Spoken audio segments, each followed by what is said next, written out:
Hey there! If you're looking for a fun and easy way to earn rewards, including cash and prizes, check out the link in the video description.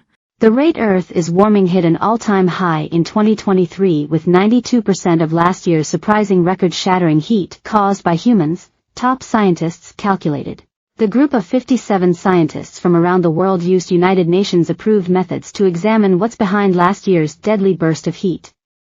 They said even with a faster warming rate they don't see evidence of significant acceleration in human-caused climate change beyond increased fossil fuel burning. Last year's record temperatures were so unusual that scientists have been debating what's behind the big jump and whether climate change is accelerating or if other factors are in play. If you look at this world accelerating or going through a big tipping point, things aren't doing that, study lead author Piers Forster, a Leeds University climate scientist, said. Things are increasing in temperature and getting worse in sort of exactly the way we predicted. It's pretty much explained by the buildup of carbon dioxide from rising fossil fuel use, he and a co-author said. Last year the rate of warming hit 0.26 degrees Celsius, 0.47 degrees Fahrenheit, per decade, up from 0.25 degrees Celsius, 0.45 degrees Fahrenheit, the year before. That's not a significant difference, though it does make this year's rate the highest ever, Forster said. Still, outside scientists said this report highlights an ever more alarming situation. Choosing to act on climate has become a political talking point, but this report should be a reminder to people that in fact it is fundamentally a choice to save human lives, said University of Wisconsin climate scientist Andrea Dutton, who wasn't part of the international study team. To me, that is something worth fighting for. The team of authors, formed to provide annual scientific updates between the every 7 to 8 year major UN scientific assessments, determined last year was 1.43 degrees Celsius warmer than the 1850 to 1900 average, with 1.31 degrees of that coming from human activity.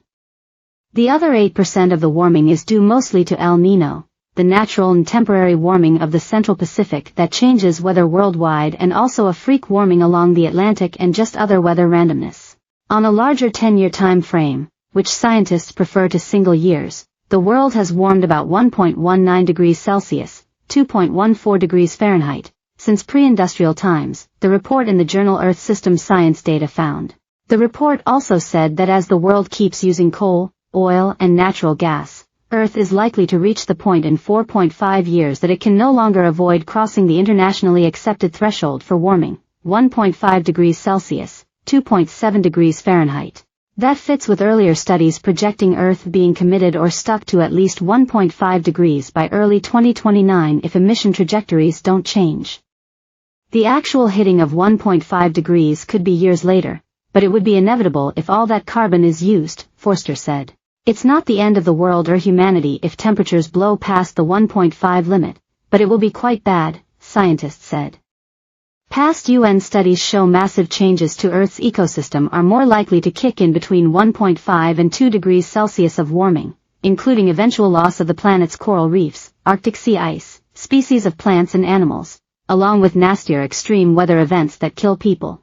Last year's temperature rise was more than just a little jump. It was especially unusual in September, said study co-author Sonja Seneviratne, head of land climate dynamics at ETH Zurich, a Swiss university. The year was within the range of what was predicted, albeit it was at the upper edge of the range, Seneviratne said. Acceleration, if it were to happen, would be even worse, like hitting a global tipping point. It would be probably the worst scenario, Seneviratne said.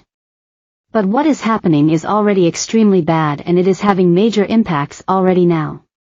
We are in the middle of a crisis. University of Michigan Environment Dean Jonathan Overpeck and Berkeley Earth climate scientist Zeke Hausfather, neither of whom were part of the study, said they still see acceleration.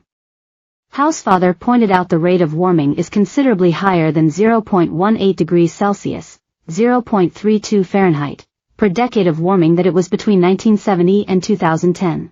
Scientists had theorized a few explanations for the massive